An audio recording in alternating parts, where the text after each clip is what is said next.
Uh, Thank you very much. So, welcome everybody. My name is Akiloyo Joe.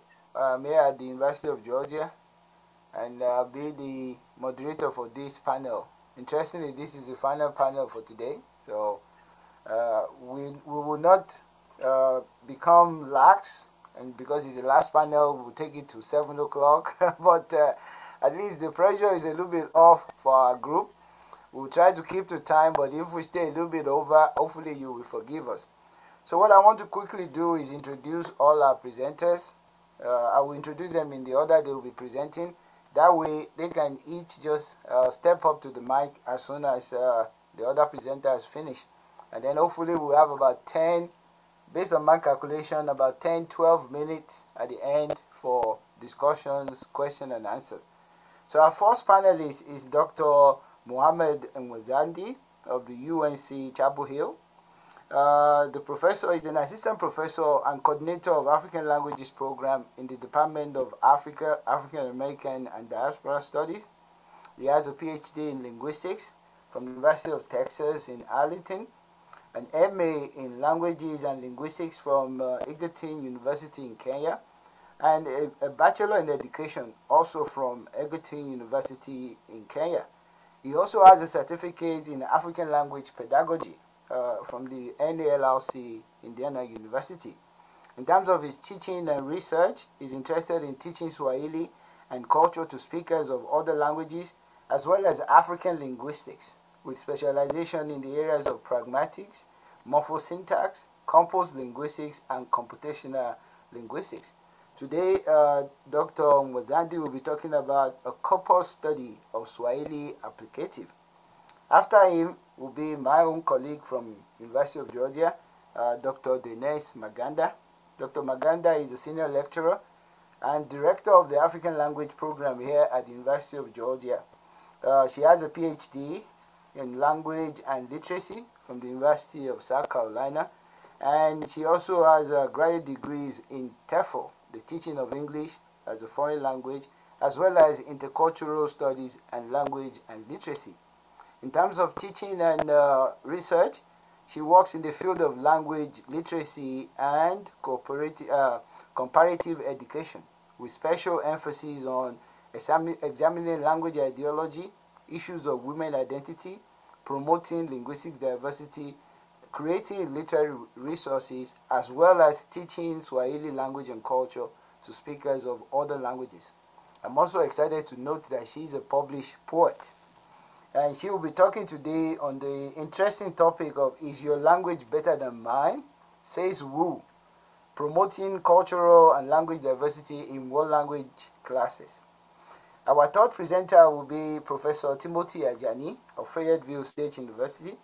Professor Ajani is a professor of linguistics in the Department of Communication, Languages and Cultures at Fayetteville State University, and he was the 2010 recipient of the UNC Board of Governors Award for Excellence in Teaching.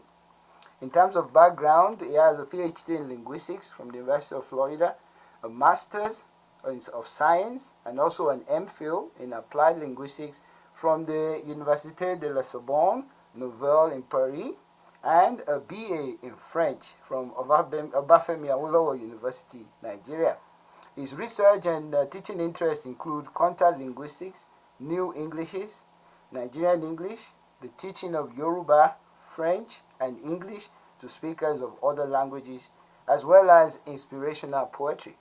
He will be talking on the topic Teaching an African Language in the Age of COVID, Challenges and Remedies. And our final presentation will come from Dr. Raphael Biria. He's an assistant professor in the African American Diaspora Studies Department. He has a PhD and a master's in Communication, Media, and Instructional Technology, all from Indiana University of Pennsylvania. And in terms of his teaching and research interests, he's interested in communication, media, and instructional technology, as well as teaching Swahili language and culture to speakers of other languages. And his own topic will be the questions surrounding pedagogical technology instruction, a content analysis of YouTube videos for teaching Swahili as a foreign language. So that was a mouthful, but please forgive any omission. I will now call on our first speaker, Dr. Muhammad Muzadi. But before you go on, I want to remind our presenters, each person will have 15 minutes, and I will send you a chat message when you have about 5 minutes so that you can begin to wrap up. So, Dr. Muhammad, you have the floor. So, I'm presenting this paper on a corpus study of the Swahili applicative. Mainly, the previous studies on applicative constructions have focused on the morphology and syntax of the constructions. So many of the studies that we have today in linguistics focus more on the morphology and syntax of many of these constructions. And I should say that most of the theoretical framework of these works are beyond our students in the classroom. So, and the main things that have been discussed in these papers are object marking and order, passivization and relativization. These are terminologies that most of us who are not linguists will not be conversant with, although they are things we do every day. So syntactic structures of the applicative construction, argument for abstract VP structure. So all these, in other words, the syntactic structures as discussed in most of these papers and the theories behind them are really beyond the understanding of non-linguists and also the students we teach in the classroom. So in this study, I focus on the pragmatics of the applicative constructions via corpus analysis. And mostly pragmatics focuses more on the natural language. What do speakers say? So this is the what we call the applicative. The applicative license is the agreement of an argument that is applied object. So in example one, for example, I say Adili aligeuka, that is Adili turned. And in example two, Adili aliegokia manyani. So in this example now, because of the applicative that is added on the verb geuka, then manyani can occur as an object in this sentence. And it will be ungrammatical if you just say Adili aliyegeuka manyani. That could be grammatical in a way because that is a verb with another meaning. But with the meaning of an, that sentence will be ungrammatical. So I will be talking about this thing here, this suffix that is called in many linguistic papers the applicative. Some people call it a prepositional morpheme because in other languages like English, there is a preposition before manyani here. Turned to the baboons, for example, in English. So some people would call it a prepositional morpheme. So in most of these constructions and most of the discussions in linguistics mostly focus on the direct and indirect objects. So in this example, Ambrosia anampulizia Moshe Ibrahim, Ambrosia is blowing smoke towards Ibrahim. So in this sentence, the direct object is Moshe. This is the object that would occur in the basic form of the word Puliza. So in other words, I would say Puliza Moshe rather than Puliza Ibrahim. You cannot blow Ibrahim. So the direct object in this sentence is Moshe. In other words, that the object that would occur in the construction without the applicative morpheme. And Ibrahim is the indirect object because it is Ibrahim will be the experiencer or benefactor of the action of blowing. So, and as I've mentioned, previous studies have mostly focused on object marking and also on the typology of the applicatives. Most of these works divide the applicative, these languages with applicatives, mostly Niger-Congo languages, and more specifically, or those ones that have been studied in detail are mostly the Bantu languages. They talk of what they call symmetry and asymmetry languages. So in the symmetry languages, the object marking, the direct object, and also the the indirect object, or what we call applied object, can both occur as object prefixes on the verb. In other words, you can have a prefix that represents the direct object and also a prefix that represents the applied object or the indirect object. But in the asymmetry languages like Swahili, it has been called asymmetry, only the applied object is claimed to be able to occur as a prefix, but not the direct object. And also in terms of the object order, the symmetry languages allow, if there is no object marker on the verb, the symmetry languages allow the object order to be applied objects and direct objects, and also direct object and applied object. But the asymmetry languages only allow the applied objects and then the direct object if there is no object marker on the verb. That is the claim that is being made. And also in passivization, the symmetry languages can passivize the direct object and also the applied object, but the asymmetry languages can only passivize the applied object. In other words, the object can occur as a subject of the sentence. So passive sentences will be examples in English like, I was made to turn. So instead of you being the object of the sentence, you occur at the beginning of the sentence as a subject. So the object is like demoted or promoted to the subject position. So research questions. Previous studies have claimed that Swahili applicatives are asymmetric and that only the applied object may be object marked. Are there instances when a direct object may be marked? So that when we teach our students in classes, we actually give them what happens when speakers use the languages, rather than what happens in the books of linguistics. So studies in syntax are focused on applicative object order variation when the object is not marked on the verb. What influences the object order when the object is marked? So in other words, it has been claimed that there is a fixed order when there is no object marker, but the order is flexible when there is an object marker. What makes it flexible? Is it free variation, or there are other factors that can explain the variation of the objects in these sentences? And what is the role of information structure in the object order? I will momentarily explain what information structure is. So in Prague school, and it was originally called functional sentence perspective. And then later on, it was called by information structure. And Chef called it information packaging.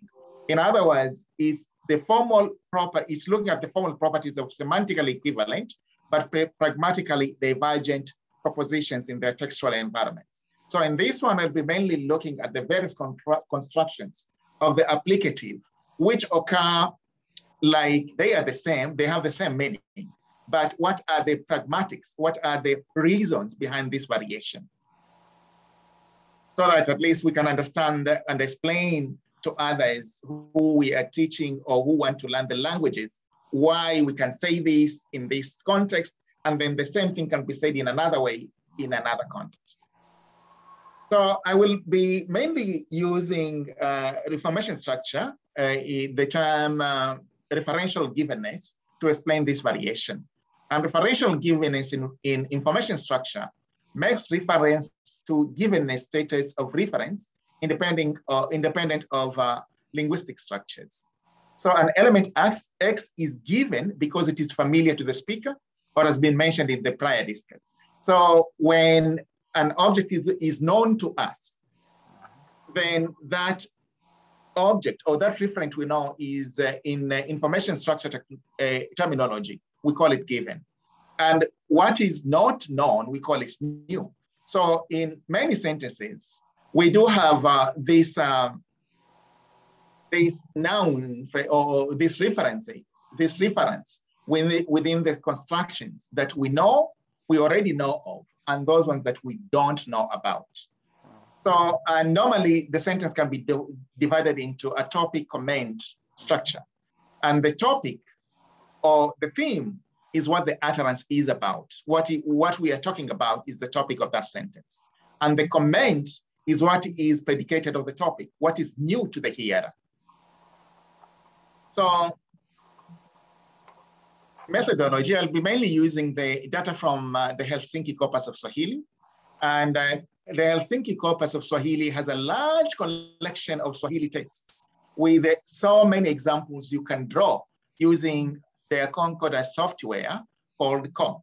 So that if I want applicative construction, there is an instruction I can give to the corpus collection, which in this one I'm saying I want verbs, and I want these verbs to have an applicative within them. And the website or the software will display several applicative construction. So in this search, there were around 300,000 applicative construction. So there has to be a way that I should eliminate, or I should look, or I should code the data. So I will look at the context of the applicative construction, and I would also decide whether it is really an applicative verb by looking at the context, because there are some verbs which do have some sort of applicative form, but they are not really applicative verbs. So the context will tell me this is not an applicative verb, but just a verb in its basic form with no applicative in it. I will look also at object marking, whether the construction has an object marker or it doesn't have. And I also looked at whether the objects and the direct object are explicitly expressed. When I say expressed or unexpressed, I mean, I have the noun, the noun occurring as a word rather than a prefix or as a zero. There is no noun. Because there is also a possibility for a noun to either not to occur, because the prefix, the direct object prefix, can also be considered to be a pronoun. And also sometimes it can be a zero if there is nothing representing it, especially the objects, if they are already known to the hearer. And I was also looking at relational givenness, whether the applied object or direct object is topic or part of the comment. And I was also looking at object order. And the results, generally, once I did all my coding, I was able to go up to 300 examples of applicative constructions. I intend to collect more because there are around 300,000 occurrences of applicative constructions in the corpus. And then there were one object constructions. What I mean is there are examples which had only one object, one applied object. In other words, the verbs themselves do only have a subject without an object, and they can only allow an object in the presence of an applicative. So those were 144 that I took. And I also had double object constructions that is ones with a direct object and the indirect object, 160. There were 121 with applied object, direct object order, and 31 with direct object, applied object order. So already these results will tell us that the most frequent construction is the one with the order applied object and then the direct object. And there were few examples with direct object and then the applied object occurring after the direct object, which means that there are also possibilities of that happening.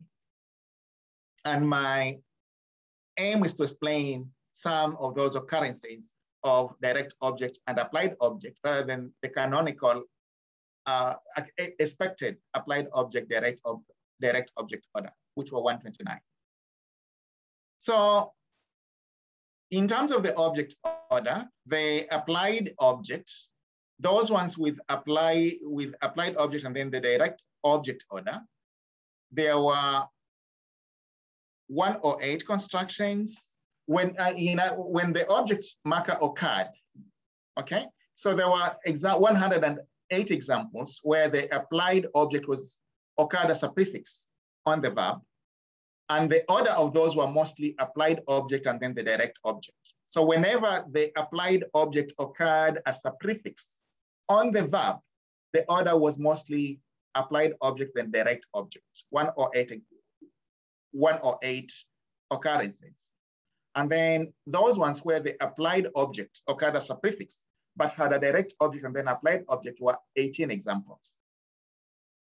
And then when the direct object occurred as a prefix, which was only one occurrence, this order was applied object, direct object. But because we had one occurrence, it also tells us that it is possible for the direct object to be prefixed on the verb.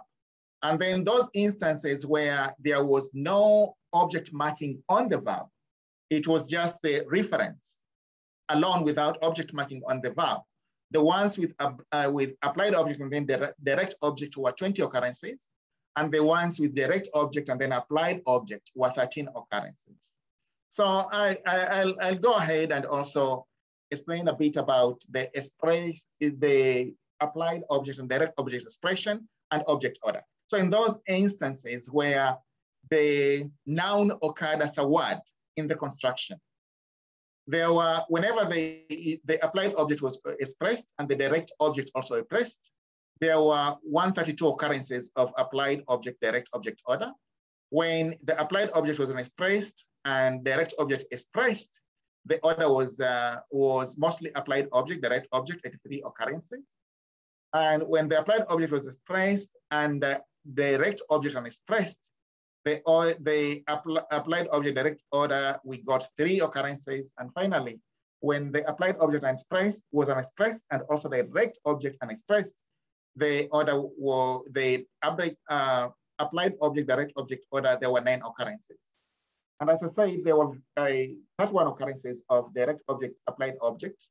In those, there were those that had applied object expressed and direct object expressed, 18. We can go ahead because of saving time.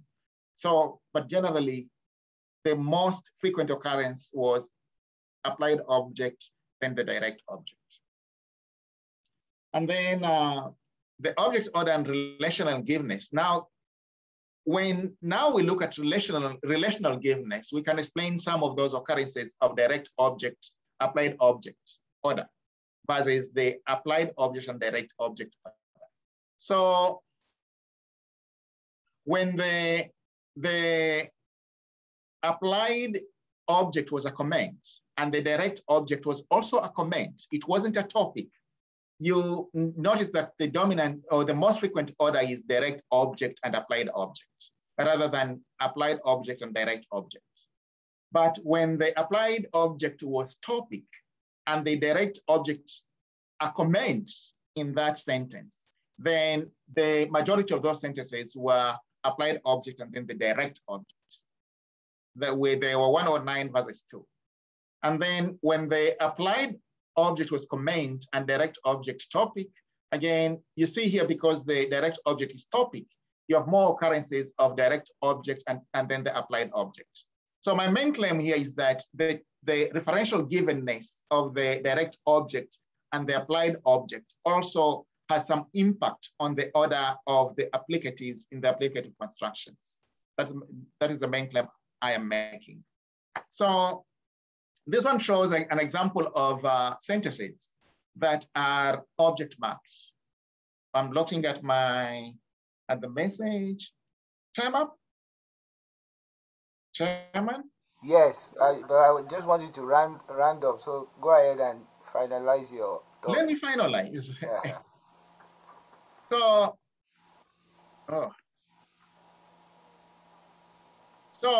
I also wanted to bring this up because it's important. So consider these examples here where the claim is that the direct object, the applied object can never occur as a prefix. But look at the example 7 and 8 where the utaniitia polisi. The translation of this one is, will you utaniitia polisi? Will you call the police for me? In other words, you will call the police for me to be arrested. But in the other example where the object, the object is food, utaniitia chakula, we will translate that, will you call me for the food? So in example 1, the direct object, the direct object is police. But in example 8, the direct object is actually me. And in this example 8, I'm actually the direct object, and the chakula is the indirect object. So we just don't make these syntactic generalizations of language forms without looking at the language in context. So the role of pragmatics on applicative constructions may explain some of the structural variations in applicative constructions. For example, it has been claimed that Swahili applicatives are asymmetry and that only the applied object may be marked on the verb. However, the corpus examples show that other factors such as information structure and animacy of the object and keys may impact on the order. And also an express object occur. This was also a claim in most of the studies, but I also saw that unexpressed objects would mostly occur within the same discourse text. So they claim that objects can be dropped, can only be explained if we look at the pragmatics. It is only possible to drop the direct object if it occurs within the same discourse text. Otherwise, it cannot be dropped. I think I will end there. Thank you. Thank you very much. We went a little bit over, but I think we should give him a round of applause.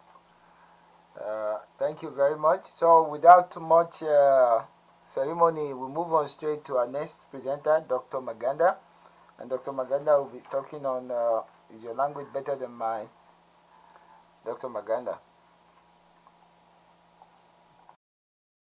Hello, everyone. I'm grateful that you have persevered to this end, to this time, and I'm hoping that you'll still be kind of able to listen and not to doze off as we proceed.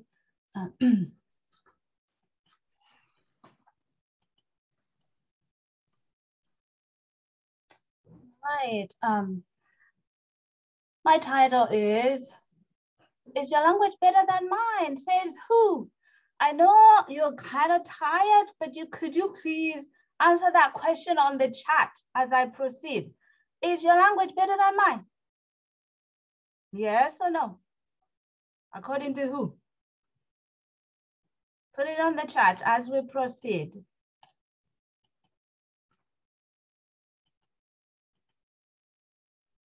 And I will start by introducing our topic today, and then I'll give you an overview of multicultural and intercultural perspective in education, because as I talk about this particular aspect, I'm basing my discussion today from the intercultural perspective in education. But also I will bring ideas of language ideology, and linguistic diversity, and of course, how people, especially teachers in world languages, could and are supposed to cultivate the connection between language, culture, and literature, and what challenges you may face in the classroom and ideas to actually overcome those.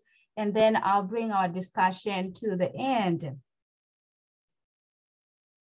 So first of all, this may be funny, but I want you to consider, like, what language do you actually call yours, right? I'm a Sukuma, but I also speak Swahili. I also speak English. So when we talk about a language, what language do you actually call yours? And then we come to the question, is your language better than mine? I bring this notion of asking whether is your language better than mine because we live in this integrated and collaborated world whereby we tend to want to have this idea of competing. Take this language because it is better. Well, your language is better because of this. And even when we teach, sometimes we tend to say, you have to say this word this way because this is the proper way of saying it. But also you forget that there are other speakers of that variation of that language that actually, they call that language theirs. So therefore, this idea of comparing not only different languages around the world is happening a lot, but also within a particular language, there's this ranking of various levels of standard that are happening. And of course, I pose the question why, because it is critical to evaluate ways in which we rank this language. But at the end, we want to be able to live peacefully in the world. So I bring the idea of intercultural as a perspective that I'm using because it has been misused and kind of equated with multicultural education. And I want to make the distinction first. Multicultural education basically seeks to produce this sense of acceptance, or at least to tolerate other cultures, right? As you live with other people, it's sort of to coexist with others. But intercultural education, on the other hand, seeks to create a sense of understanding, but also goes toward creating a sense of respect, and also to create a dialogue between different cultural groups. And it does encourage interaction and negotiations to involve between different groups. But at the end, it emphasizes this interaction competence that you need to be able to communicate with others peacefully. So when we talk about language, because I'm a language teacher, even though I teach other matters or topics as well. When we think about language, I want us to know that we all understand that we communicate with each other. We interact with each other using language. But language is not a mere communication tool, because language embodies history, but also it beholds the present. It has the capability to predict the future and also to propel and control the future. So when you think about language issues, when we talk about comparing these languages, whether yours is better or mine, just remember that within any society, all right, you have language, it does shape and disclose what people are thinking in their minds and what transpires in their own societies. And therefore, when you think about this language ideology, you're thinking about people bringing issues of beliefs and systems that are related to or informing to linguistic behavior. In other words, if you're saying your language is better than mine, then you have a reason to make me believe that I should learn your language rather than mine. Therefore, you have a reason to tell me that your language is better. But on the other hand, we have to understand that as you're doing that, we exist within multiple languages. For example, in America, you have people who speak several languages. And therefore, when you are teaching these people, remember our context is world languages. When you're teaching these people, they are bringing their own backgrounds that are various, but also they come from different social status, they bring different perspectives, and they bring different knowledges. So as you teach, you have to definitely consider that. So the focus, therefore, is to look at how can we use our classrooms as panacea, those spaces where we can cultivate linguistic diversity. We just appreciate each other's linguistic diversity. So the first one, probably most of you do this, but if you don't, definitely try to think about it. Learn your students' names, but don't end there. Encourage the students to learn each other's names. This has cultural implications. It's almost like you're having them welcome each other to kind of have a relationship just from the name. I also like to comment when you realize that a student name is kind of different or in a particular way. Like, for example, you could say, your name doesn't sound like an American name. Where are you from? And that already kind of triggers a specific conversation that leads to cultural understanding. But the other one is learn about your students' cultural backgrounds. So intentionally try to solicit information about their culture within your own lessons. I give, for example, greetings in Swahili. We have different titles, right? You can have kaka, dada, rafiki, teacher. When you greet somebody, you can use those as title, right? And in my own class, sometimes I'll tell them in my own country where I come from, they don't just call me sister or brother. Most of the time, people who know me, they will say, Mama Aza, I am called after my first son. So my identity is basically tied to either my husband, if I haven't had children yet, or either my child, right? So the question is, when you're talking about relationships, how do you have ways to express various relationships? So for us, if a child has a bad reputation in your community, does it have any impact on the parents? And how do people in your community actually know? So for us, if I'm called Mama Aza, it means that everybody in the community identifies me that way. And therefore, they relate to me, not only based on my own identity, but based on how that child is actually behaving. So you can solicit this kind of information from your students. Another one that I would like for us to kind of engage in is looking using culturally diverse methodologies. And here, I love to use songs, and not every lesson has a song, but a lot of them do. And I want you to kind of welcome you to look at this one as an example. And I'm going to share the screen here so you can appreciate this particular aspect for just a moment. One particular song that I use in my class, basically to show various aspects of the Swahili. And I will discuss and show you how I use this particular song. We won't listen to the whole thing, but just listen. It has English subtitles for your own good.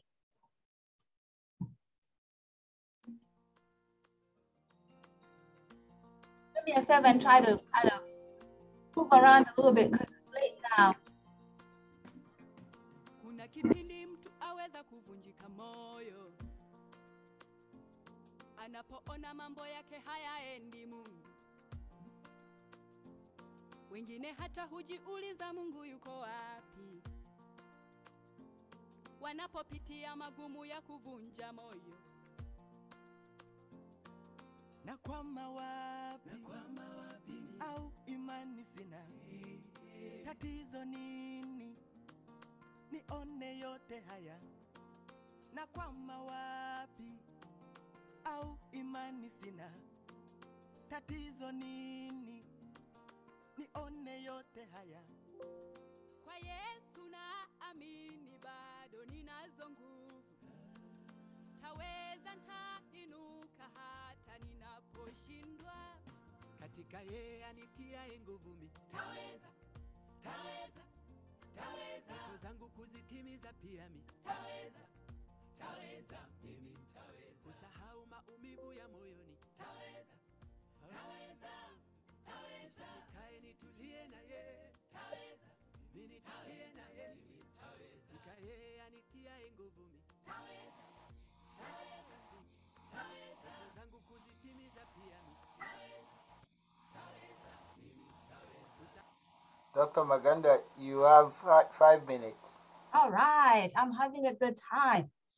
Okay, so I wanted to show you that particular video because it is critical in my discussion here. And as I resume on my PowerPoint, just to kind of illustrate something in that particular video. So how would you actually use that particular video in terms of cultivating that linguistic diversity? Now, there are various ways of doing that, but one is to showcase the role of religion in my particular society and how many places use songs, not only in church, but also in various areas in order to cope with hardships in a lot of Swahili-speaking countries. And you can also ask them, well, how do people like that in your country also kind of cope with hardships?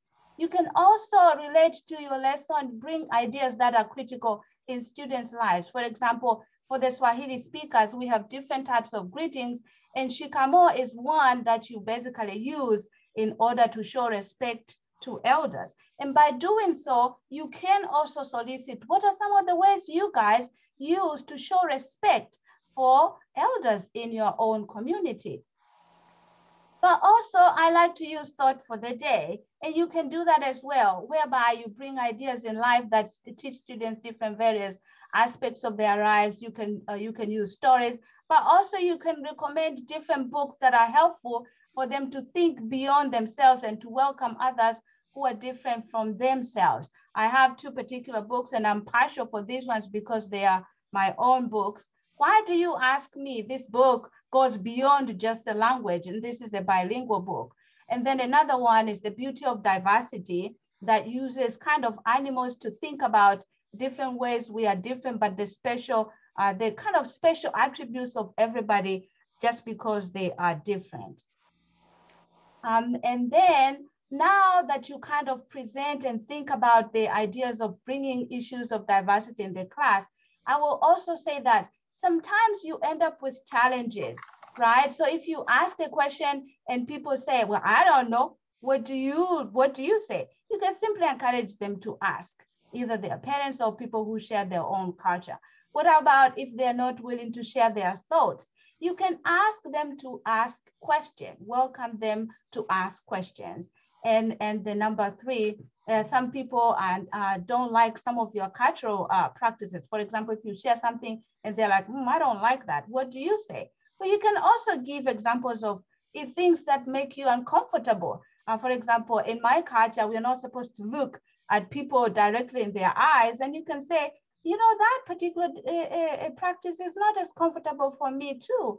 But I've learned to kind of coexist and understand how people exist here in the United States. So therefore, I try my best to do accordingly.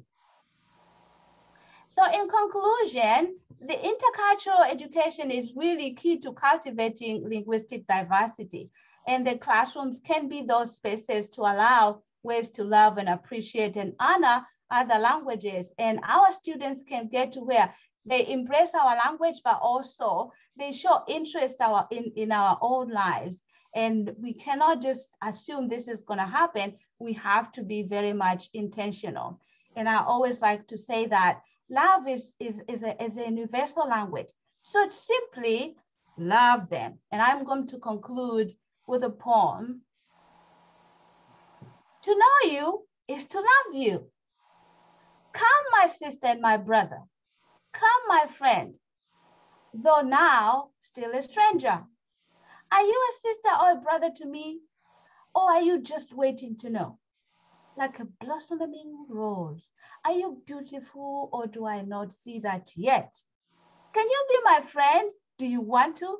Do you try to? Oh, listen, please listen. If you ask me who I am to the world, I will tell you what I know. And if you ask me what I know about you, I will tell you what I think. If you ask me how I know about you, I'll tell you where to go. But like a homeless man lying on the streets, waiting for someone to stop, I just want you to see me. And like a man beaten to death, bleeding in the streets, please do something. Do something now. But alas, you and I have become like doctors prescribing medicine and surgeries that never heal. You and I are cultural doctors with knowledge of many ailments that anguish and destroy peace in this world. We have made our languages and cultures to be like diseases to be avoided. We have forgotten that our languages are like medicines to cure our proud souls. We have forgotten that a language is someone's soul. When you learn another language, you gain another soul. My language tells you who I am. Talk to me. My culture shows you how I live. Ask me. Do you know I'm different? Do you know you're different? Do you know we're beautiful? Do you want to know me? I want to know you because to know you is to love you. Thank you. I am done. Thank you very much. Between our first two speakers, we're now about 10 minutes over time. But I'm not complaining. But I'm just pointing out that I've enjoyed both, and I have notes. So let me keep quiet there before I go to my notes. Dr. Ajani, your turn. And you're speaking on teaching an African language in the age of COVID, challenges and remedies. You might end up being like 30 minutes behind by the time I'm done. Well, so no, please stop me when you need to. I was tempted to mute, but I said that would not be fair because I was enjoying the poem. I didn't want to mute Dr. Maganda. Go ahead. Those are excellent papers. And I think Dr. Maganda's paper kind of dovetails well into my paper. My paper is kind of a little bit more subdued, really, than what we've been hearing so far, because it's about the reality of the times we live in. For someone who has been teaching for more than 35 years, I didn't know that a situation could happen that could, that will catch me so unprepared in the classroom. I mean, I've taught in secondary school, I've taught in community college, taught at the university level, but I never knew that something could just catch me unprepared, very unprepared, and make me feel, whoa, where did all this come from? And we all know what I'm talking about because we've all experienced it. When COVID happened, when COVID just happened, we all know what happened, the disruption, the big disruption that happened all over the world, and that includes those of us in academia. It's okay. Yesterday. Okay, let me just bring in. Because I've been debating whether to bring this in or not, but I think I will, because I just stumbled on a paper that was published by an editor in Croatia, actually, just in the middle of the, just at the very beginning of the pandemic. And I would read a few of the lines there for you. I mean, I had finished preparing my paper for presentation. I just saw this last and I just stumbled upon it. I just like, wow, I wish I had seen this, I had read this before even preparing my paper. Okay, so I'll just read some of it as a backdrop to my presentation. Okay, so the title of the paper is Teaching in the Age of COVID-19. Again, this was written by somebody in Croatia in 20. It's an editor of an editor of a paper. It says, after several months of personal journey towards accepting that the coronavirus pandemic is real, in early March, it dawned on me that the pandemic does not need only so-called essential workers. While doctors, nurses, politicians, food suppliers, and many other brave people self-sacrifice to support our daily survival, this editorial argues that academics have a unique opportunity and a moral duty to immediately start conducting in-depth studies of current events. I had no idea how to even approach these studies. Yes, I had a strong feeling that something needed to be done urgently. So I just did what I know best and issued calls for 3 different types of COVID-19 related material to be published in Post-Digital Science and Education. He's the editor of that journal, Post-Digital Science and Education, including short testimonies, longer comment articles, and full-length originals. I just had a deep gut feeling that we are witnessing a unique time in human history, a once-in-a-lifetime event that needs to be recorded as it unfolds.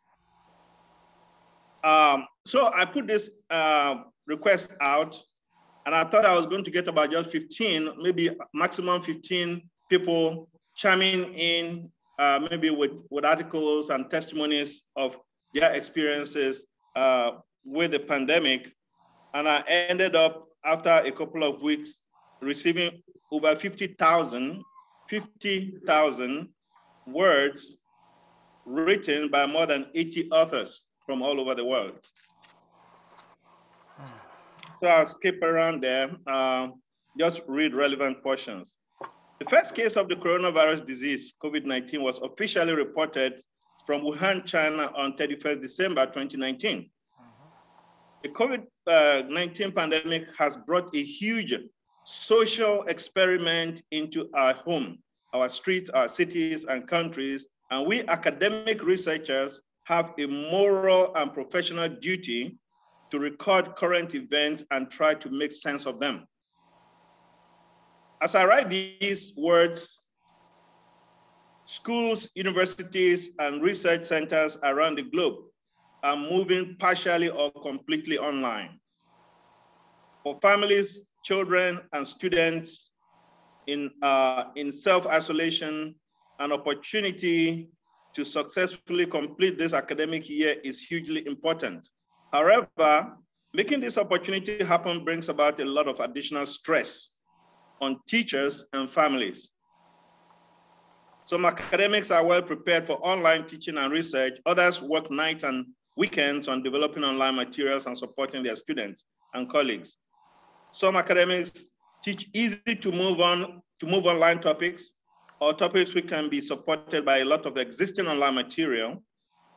Those who teach individually and contextually are facing radically different challenges. Academics and students alike can suffer from poor connectivity, inappropriate equipment, and other access issues. They may not have access to their own workspace, or they may need to care for young or elderly family members. Many academics are also parents, so they need to juggle working from home and caring for their own children. Arguably, this sudden and unprepared shift of millions of worldwide teachers and academics is unprecedented in our educational system. I would like to make a record of this experiment as it unfolds in front of our eyes. In this collective article, we would like to hear about ways in which you, teachers at all levels, primary, secondary, university, researchers, academics, how you experience this shift in the moment, here and now. We are interested in hearing real-time testimonies about challenges and issues you're experiencing as your academic work suddenly moves online. So this is where my paper kind of just comes in there, because like I said earlier, I mean, I just read this last night. I just stumbled on this last night. And it just like the person was reading my mail, you know, really, like, wow, where has this been? Okay, so because that's what I felt myself too. I felt the same thing in the classroom when COVID suddenly came, and who amongst us does not remember that order that came from above? In whichever institution you may be, you have only 1 week to get all your classes online. At least that's what we got from here. I don't know how much time you were given in your own university, but we were given a week, and students were told, okay, take a break for 1 week. Your professors will have your courses ready. They'll have your courses ready for you online next week. Okay. Whoa, all right. So that was where the music began, you know? So 1 week, what do I do? How do I do this? You know, because my classes were not online. And of course, for this paper, you know, I decided to focus on Yoruba, which is really a small class where you don't have a lot of margin of error with just having few students.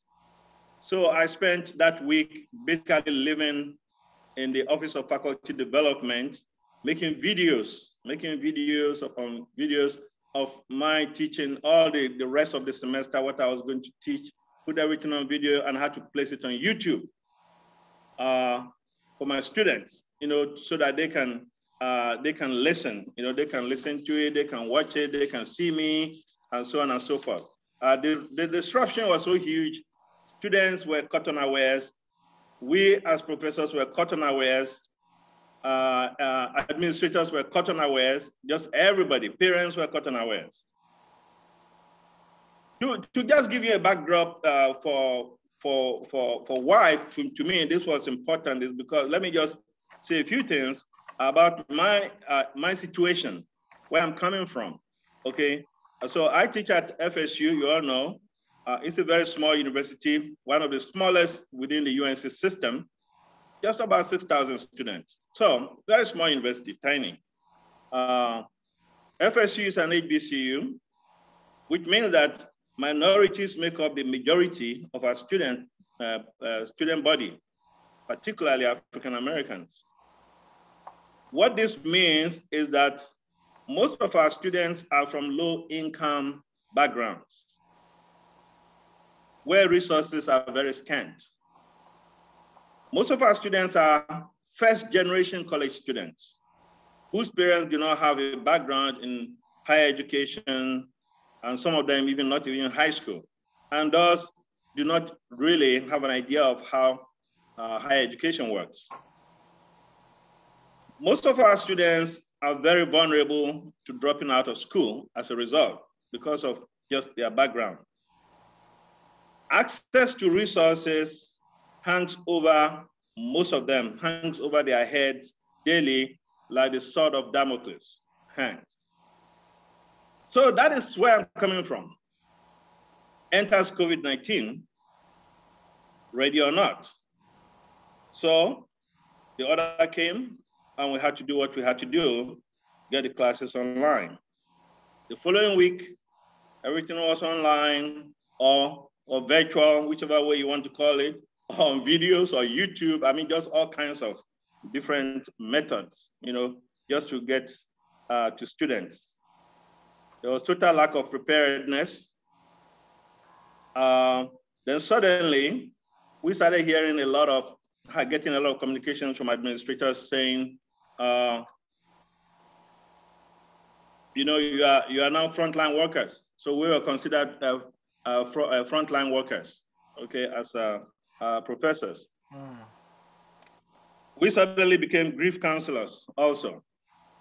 So in my class, I discovered some of my brightest students, and that is what really scared me, what got my attention. Some of my brightest students started kind of falling by the wayside. You know, they were not turning assignments. These were students who never missed an assignment before. They were not showing up. Some were not responding. I had to start emailing, start even making phone calls. I've never done that before. Start making phone calls. I mean, I had only 10 students in my class that semester. So I didn't have the luxury, you know, like for example, like in my French classes where I have 30 students and so forth. Okay. So I couldn't let my African language student just drop out like that. So I had to do what I had to do. I had to call, I had to do emails and stuff. I wasn't getting much responses. Initially, there was this kind of, maybe I was kind of a little bit mad and anxious, all kinds of things. Only later to discover that some of these students actually didn't have access at home. They didn't have access. Access was the big thing. They didn't have access to technology, things that we take for granted. They didn't have laptops in their home. Those of them who had laptops did not have wireless systems at home. So all the efforts we were making on this side was not getting across to the other side. Okay, the class was thinning out. Those who were in classes, then later on I started learning that some of the students, actually some lost their parents, some lost a grandmother, some lost, I mean, it was all a whole big mess. I'm like, wow, you know, what kind of situation is this? What can I do? For time, you know, because I've started, Dr. Joe is already sending me messages about time. What I just want to leave with us though, from it all, is what I call some takeaways. If I can find it now. Okay, lessons learned, lessons learned. I mean, I could go on and on with what I was saying earlier, but lessons learned. Never again, and this was lesson I learned, never again teach a class without an alternative plan in place. And I think we all learned that. Never teach a class, never take it for granted, and not have a plan B, you know, have an alternative plan. Always have a plan B, a contingency plan. Number two, never underestimate your potential as a teacher, as a professor in the classroom. Because there's a lot that we have to give. We don't know. We didn't know before the pandemic. I thought my job was just to go there, teach my class and so forth. And, you know, never, because when duty called, I had to step in to do a lot of things that normally I wouldn't do. I'm kind of a stickler for my my syllabus. You know, students following what we all agreed upon at the beginning of the semester.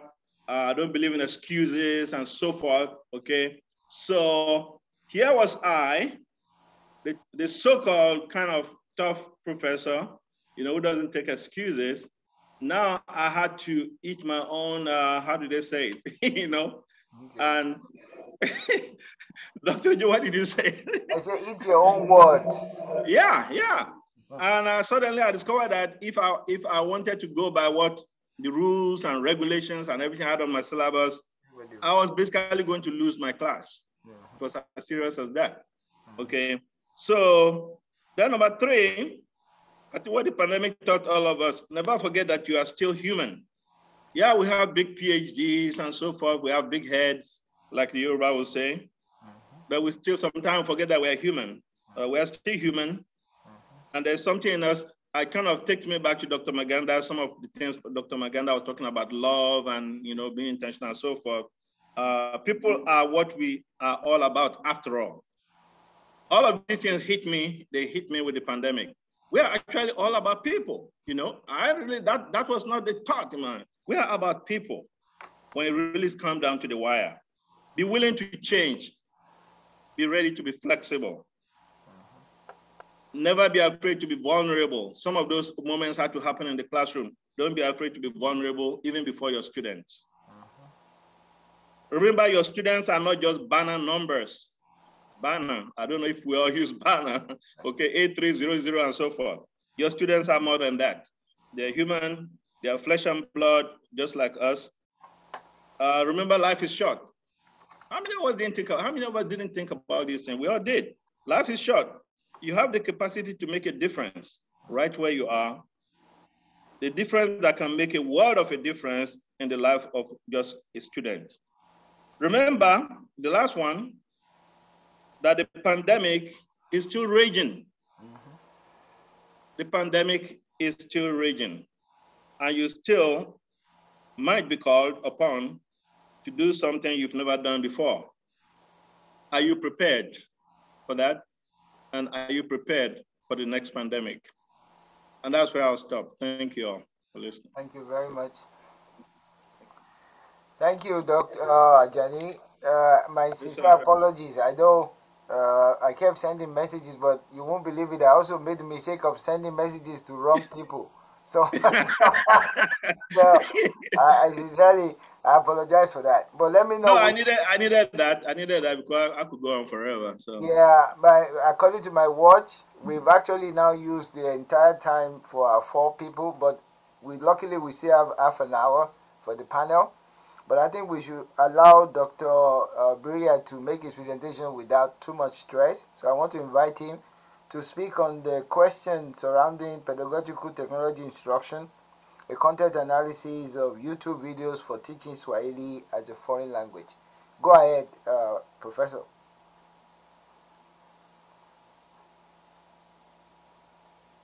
You are muted.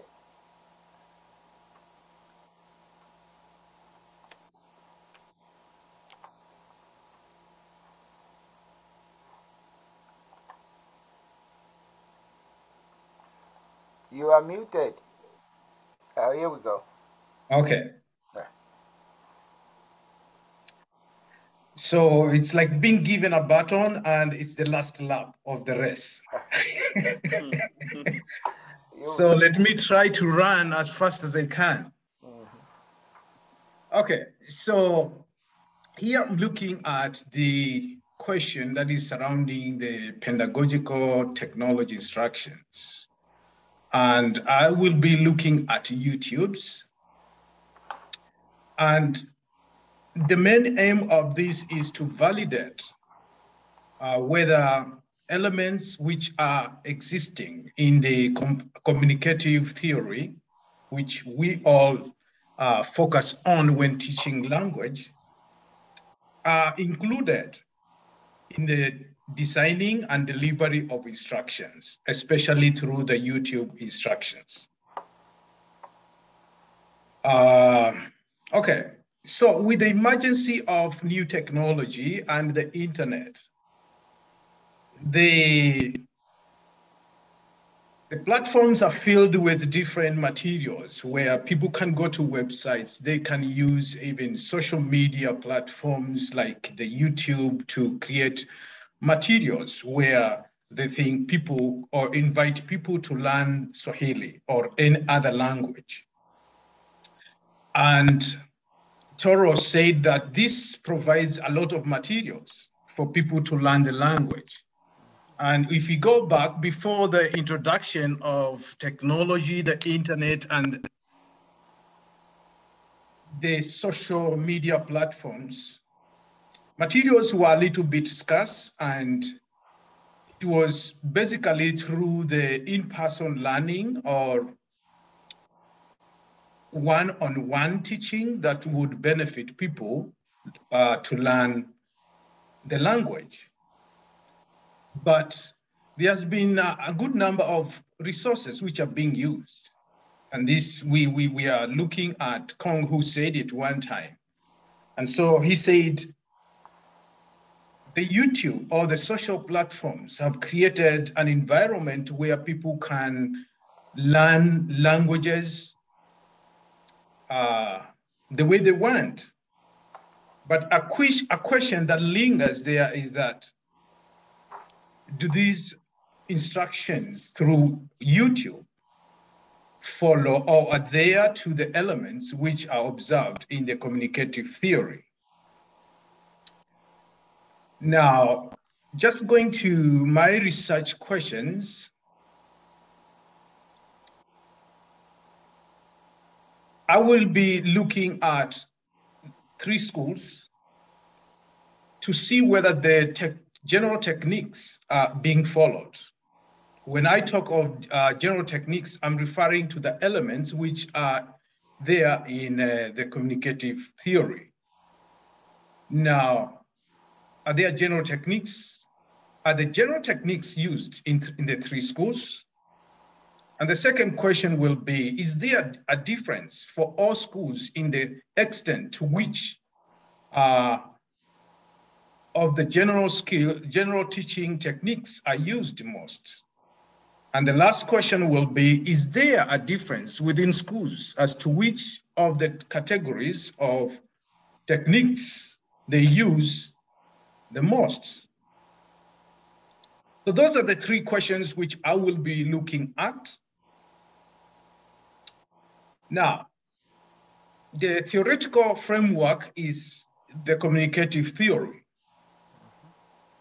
which basically indicates that students learn better when they are introduced into different contexts for them to use the language, rather than just repeating words without using them in very various contexts. So we will be looking at all the elements, and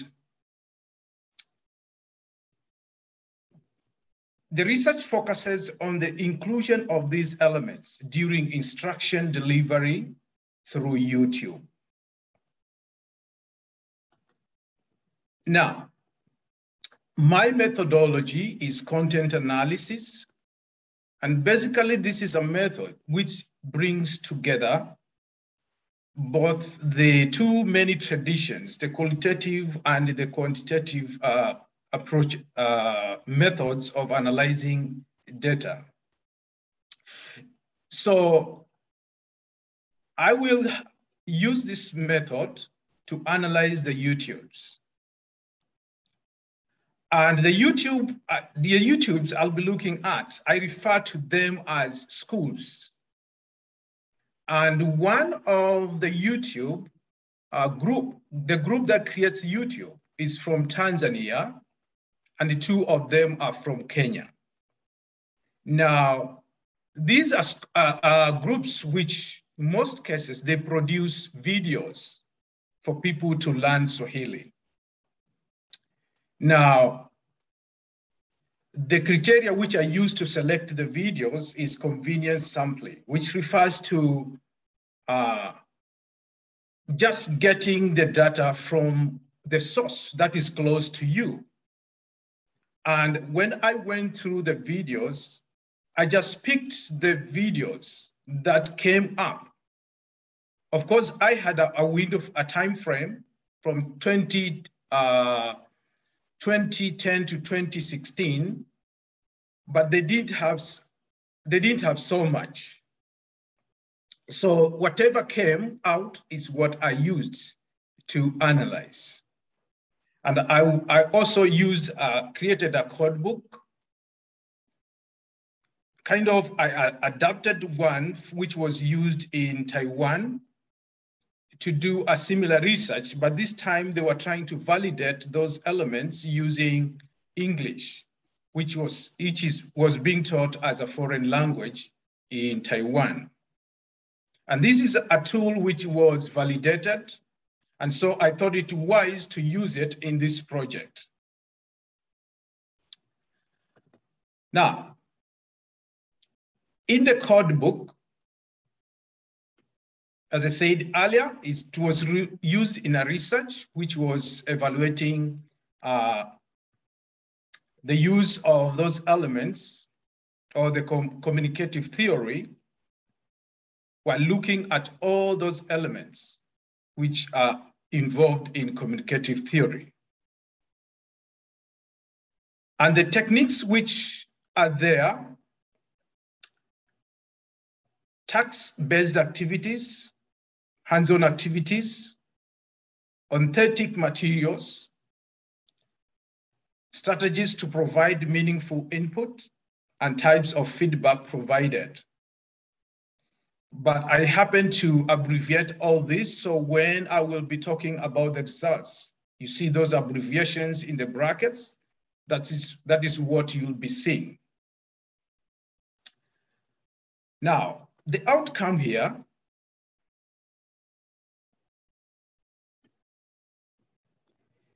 going back to the first question, is there a difference in the extent to which the three schools use any of the general categories?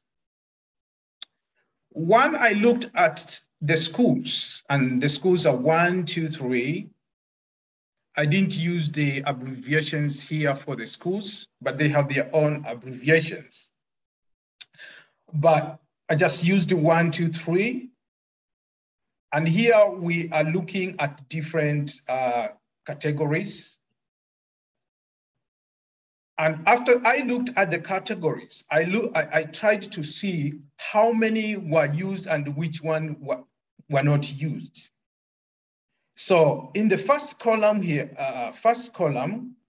you are seeing this, it was coded as 0, and the second one as 1. So it shows the number, in the first one, the number of techniques used and not used, and the second one, number of techniques used. So if you go here, you will see that most of the techniques are not used in the three schools. So this is the representation of all the techniques used in the schools. And I tried to do a chi-square to see whether there was a difference, and I realized there was no difference in the way those categories were used in all the schools. So the result here, no statistically significant difference found between the three schools in the extent to which they used any of the general techniques. This question does not differentiate between which technique is used. Only they are using some from the set, okay? So that is what I found in the first section, first question. Then going to the second part, which I was looking at, is there a difference in which general category of technique was used? And these are the categories, which I listed before. And I also used a chi-square here to find out if there was any significant difference. Now you can see this is 0, this is 1, and the way they were used, here they were not used, here they were used. And I found a significant difference in the way they used them, especially those which were used most. Like if we see this SPM, it was used most here, and also in the first category, which has almost 63%, and here it has 100%. So these two were mostly used in all the 3 schools. And we have those which were in the second group, which were, they were used less. So we have the TB, A, and the HOB. So when I ran a chi-square, which is basically a test to see whether there are some patterns or any significance in the way they use the categories, then I found significant difference there. Now, going to the last part of my question, is there a difference in which general category of techniques was used and across the schools? Now, there's a table which I didn't want to bring here because it would, maybe some of us would not, it would look complicated. But I just brought in the final test, which is the chi-square, to see whether there was any difference in all the categories. And I realized there was a significant difference in the way these categories were used in all the 3 schools. So these are the results indicating the significance of those categories. Now,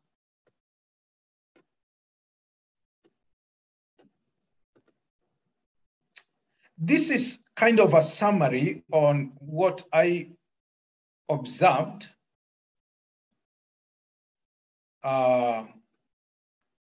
If we look at the results, the SPMI was used most in all the 3 schools.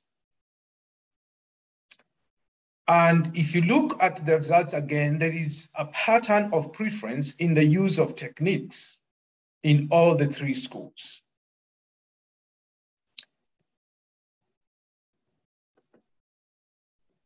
So again, this is a summary of what I was talking about above in the previous slide. Now, the schools are here, and we can see the 3 schools use different kinds of techniques. Like the school 1, which is SDLS, it uses 2 kinds of categories. And second school also uses only 2. So generally there is a preference on how the schools use these techniques when they are creating the instructions for learning Swahili through the YouTube. Then what do we learn from here? If this is what is going on, what are our takeaways? So number 1 is that schools have preferences, and they are not adhering fully to the elements which are in the communicative theory. So with this, we end up having some missteps in the delivery, in the designing and the delivery of the instructions, which is likely to bring some either underperformance of the students, and they may not be able to acquire the competence of using the language. which is not the main goal of the communicative theory. Then if that is happening, how can we as professors help our learners if they are to use this, or even ourselves? So one of the thought which I brought in here because of the outcomes is that learners can use these YouTube's instructions to supplement what they learn in a traditional class. They should not go there and depend on them because they are missteps and they may not be able to acquire the language fully. I said I'm going to run, to get the button and run. And so I believe I took a quick run. And that brings me to the end of my presentation. Thank you so much, guys. Thank you. Thank you very much.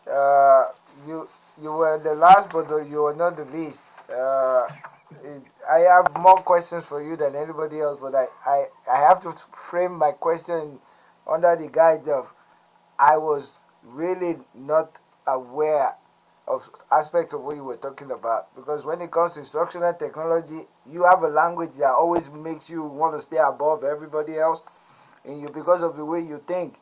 And so I will save my comment for your paper, but let me quickly highlight a couple of things before I open it up. Luckily we have about 7 minutes, maybe 10. All of our speakers did well enough that we ended up saving some time, although they all went over.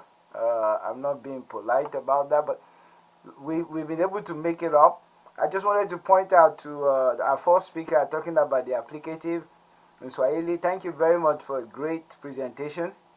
2 questions. One, as a linguist, I wanted to find out in terms of the coding of the data that you used, and I know this was not relevant to your analysis, but who were the ones that did the coding of the what do you call them, the tokens? Because the way you reported your findings, things that you were able to use as data, it felt like they were already coded for what you were looking for. So that was I thought that was very interesting. But then as a language teacher, I wanted to ask, given the number of tokens that you ended up finding, because you were looking at 11 versus 2 in some cases, does it really, how critical is it to language understanding? Now, as a linguist, of course, your task was achieved. You were able to show the arrangement of the direct object and the indirect object does matter. But I'm wondering, as we're teaching, if I'm teaching Swahili, should I critically consider that in terms of the data I provide to the student? So that would be my question for you. And then for Dr. Maganda, you really whetted our appetite when you were talking about language ideology and linguistic diversity. So I'm expecting to stand up for Yoruba and sort of engage in proving the point about how vital, but then you ended up presenting on cultural understanding in the classroom. So I just wanted to thank you for how you sort of pulled us in. But my big question is, as an instructor, do we really have the tools in terms of our language teaching training to do the kind of things that you are suggesting in the class? I mean, when you make that presentation, you think this is what happens in every language teacher training program. But I'm wondering, is that really what happens in language teacher training program? Are we taught to sort of make the class, as you said, linguistic diversity is the issue, or are we taught to be Swahili teachers or Yoruba teachers and Yoruba cultural teachers? So I wanted to ask that. And then for the third presentation, if I have not lost my, oh my God, I think I lost my paper. But okay, so for the last presentation, Dr. Ajani, my question is very straightforward. What were some of the remedies? You mentioned things that you had to do, but are there lessons learned beyond changing our approach to our field? So what are some of the things that, and I hate to use the word, what good did the COVID experience give to us as instructors? So you mentioned lessons learned, but you focus so much on our field, our profession. But I'm saying, generally speaking, were there some things that now we can do with language teaching that was due to our experience with COVID? And finally, for the last presenter, your code book was the evaluation of the videos. But I think we will have benefited from you literally listing the techniques for us. You assumed that we know a lot in terms of communicative approach, but when you started listing them, you were using computer languages, and I that's why I said at the end of the day I felt like I must really not be smart enough for the kind of analysis. I understood all the coding and the analysis we were doing, but what were the techniques? Because as a language teacher, they talk about student learning motivation, learning approach, and ways they learn and things like that. I thought those were the techniques, but I didn't see them. So maybe you can go back and highlight that. So that is me taking all the time to ask my 4 questions. So do we want to go the same order? I will go first. Go ahead. So about the coding, I think I'll be very brief. It's the Helsinki Corpus of Swahili that did the coding. So the Helsinki Corpus Swahili was done by the Helsinki University, and they had a large collection of texts from East Africa and other places, and they coded them for most of the grammatical things that we use in linguistics. Okay. And then for the language understanding, how does this help? These are very common questions that sometimes we teach, and then the students will ask us questions like, but when do we use this construction? When do we do this? When do we do this? I think with the help of large data like this, you can easily explain to the students that this is the most common construction that is used. The other one is used and explain the reasons as to why the other one can be used. I think that will be very helpful to the students, rather than just telling them, it's just free variation, or it just happens, I'm not sure. But doing such a study will help you. And also you can also make your advanced learners do this. Those who are very advanced, they can do this by themselves. Okay, thank you. The Dr. Ajani? Yeah, I think I mentioned some of those. Well, at least for me, one of the things I learned was, I think probably number 1 was having a contingency plan. I mean, I never, had that, So the thing really, I mean, it was that week was a stressful week for me. I lived basically on campus. So we set up our classes, we do everything, but we need to think beyond that, do we have any contingency plan just in case? Then the second thing was this issue of empathy. Empathy, because I learned a lot about my students, I still continue to do so over the pandemic period. But even before the pandemic, some of those issues were there. But did I really, did I give room for that in my classes? Probably not. So empathy, flexibility, I think they are kind of all interwoven, sympathy, empathy, flexibility, having a contingency plan, for what we do, and being willing to, well, again, that weaves into flexibility, being willing to change. Yeah, particularly for those of us who've been teaching for a long time. Sometimes, we can get to a point where we are very stiff, give room for change. I think those are some of the few things I have learned, and I'll still continue to learn, of course, as we move on. Okay.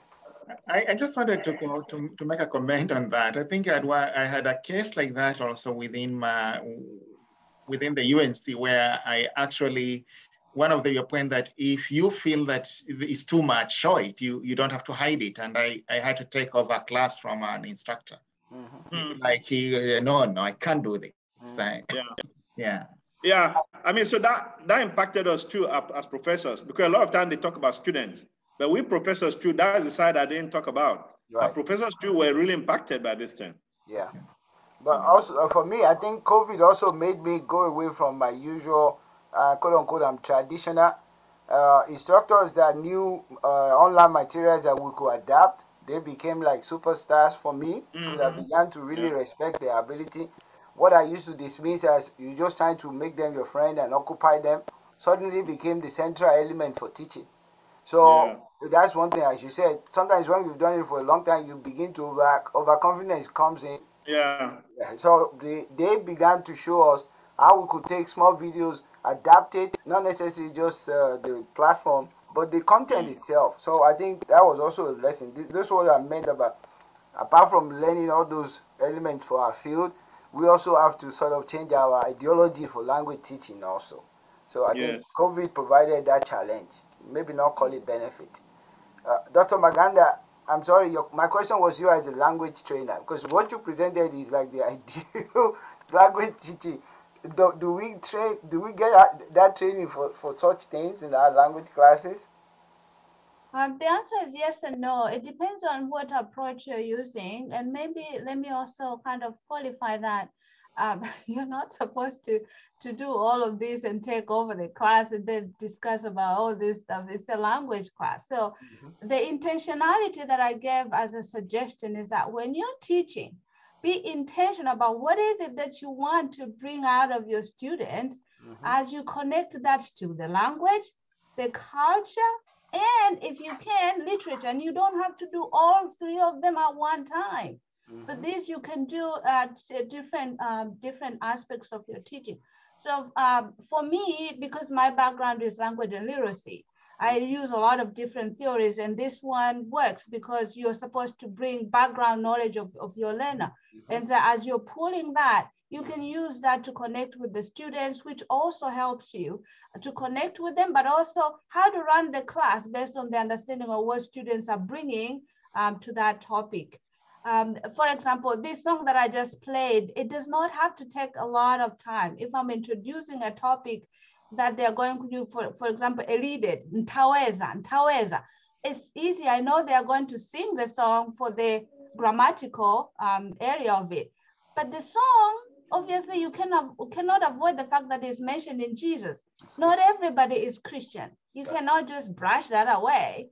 So therefore, as you bring the topic, you can start, hey, today's topic is this and this and this. And I want to ask before we start the class, well, in your own community, how do people deal with difficulties and so forth? Well, in my culture, we do this. Or in my culture, you don't mention it. In your culture and so forth and so forth. So as you continue, therefore, you've not only acknowledged their various backgrounds, but you're also introducing them to a new one, at the same time, not neglecting the fact that you're teaching Swahili, a language class. It does not have to take long at all.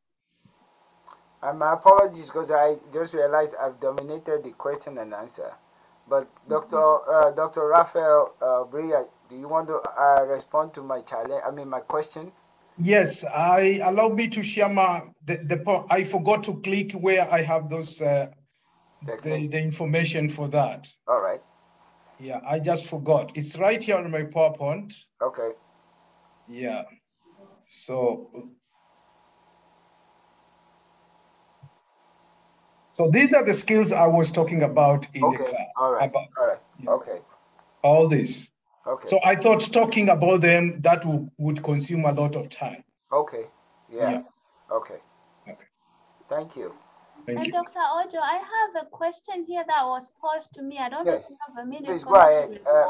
We are over our time, but I think they will allow us a few more minutes. So go ahead, Dr. Maganda.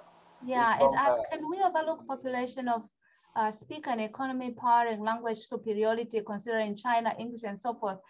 Like I said, my question is, says who? Literally, if you thought about it deep in terms of that question, every language is better when you think about it. Says who? Says me, the speaker. And it's based on the context. My Sukuma is better than your English if I am trading with a Sukuma woman. At that moment, it doesn't matter what my English does. It's my ability to communicate to that lady. Well, if I'm in the language matter or superiority is not an issue at all. It is the context. So therefore, I think we get to where we try so much to emphasize, well, English is superior or French is superior. What says who and where exactly? If you take context in the back of your mind, every language matters because every context is critical based on what is taking place. I think Dr. Mbazandi, I'm going to hand over to you in a minute, but as always, I always like to be a troublemaker. I want to, my final word, Dr. Baganda, is Yoruba is the best language because God said so. Yeah. It's in the oracle. I didn't say it. The oracle say Yoruba. The oracle says so. Yeah. So, Dr. Mbazandi, it's over to you. Thank you very much, everybody. Thank you very much. Thank you. Thank you, everybody. I think my work here is very modest and brief. I just to say thank you to everybody, to the chairs of the panels. Thank you to the presenters who did a wonderful job from the first panel up to this last panel. I would also want to thank the African Studies Center for the great work they did, and also Stacy. She did a lot in terms of preparing the Zoom sessions for us, in terms of publicizing the event, and she did a lot. Yes. Behind the scenes. Thank you, Stacy. Thank you, Stacy, a lot. We would also wish to thank, of course, the department, the African Studies, and the African American, and Diaspora Studies. They also gave us a lot of support. And I would also want to thank the committee, including Dr. Samba Kamara and Dr. Rafael Beria, for the good work they did in organizing all this. They did a lot of work. And also the executive, the president, and of course the treasurer, Dennis Maganda, for the also great work they did in terms of also synthesizing the people about the payments, about the event itself. There's a lot that everybody contributed to the success of this. And again, as Professor Tim reminded us, I think COVID-19 has taught us a lot in terms of what we can do and the challenges that we go through. I think this was a big challenge, and we did great generally, all of us, in making sure that this happens. And hopefully next year we will have a live event, face-to-face event. If not, still again, we will be ready for the challenge, as Professor Tim has emphasized. And I would give the last word to the president. Thank you so much, Mwalimu Mzanti. We've really enjoyed being at this conference. We are so thankful for the organization we've witnessed during this time. It was well done. So let's clap for them, please. Yeah, thank you so much. Keep it up. And please pass our gratitude to UNC. Tell them we really appreciate, pass our gratitude to the chair. And thank him for coming and speaking with us. We felt appreciated. Also, please pass our gratitude to the Dean, Dr. Rudy. Tell him thank you so much for that recorded audio. We really enjoyed the words of wisdom which we got from him. And all the colleagues at UNC, please pass our thanks. And of course, we can't forget the center for the excellent job which they did. And I really appreciate that Stacy was with us throughout. Please say thank you on our behalf. And also the co-directors, even though I don't think we got the opportunity to meet them in person, tell them thank you for supporting us. And if I've forgotten anyone else, please pass our thanks. And also thank you for the organizing team, the local organizing team in general, Dr. Kamara, Mwamzanti, and everybody else. Thank you so much for making this successful. And also the steering committee, Dr. Maganda, thank you so much for your hard work. Thank you for reminding us about those payments. And also Dr. Mwamzanti, thank you so much for your communication work. And I thank the SEALLF members. I thank you for everything. And more so for giving us an extra year, even though we are not prepared for that. For sure, I was ready, I was ready to hand over the baton because that's what is supposed to be done. So thank you so much. And if I've forgotten anyone, please know that I appreciate you. And And of course, we are waiting for that book, Dr. Muhammad and Dr. Kamara. Send your papers as soon as you can. We are ready for you. Oh, good. Great. So thank you. Chapel Hill is ever ready. They are ever ready. Yeah, as always. Yeah, thank you so much. Thanks for everybody. Thank you so much. Dr. Joe.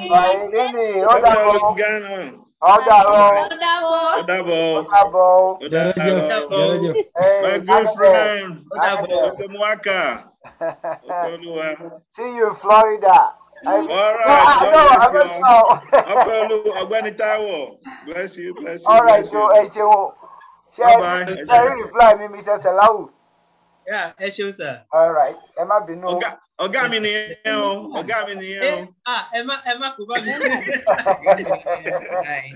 Rose. GPA iko tayari tutatuma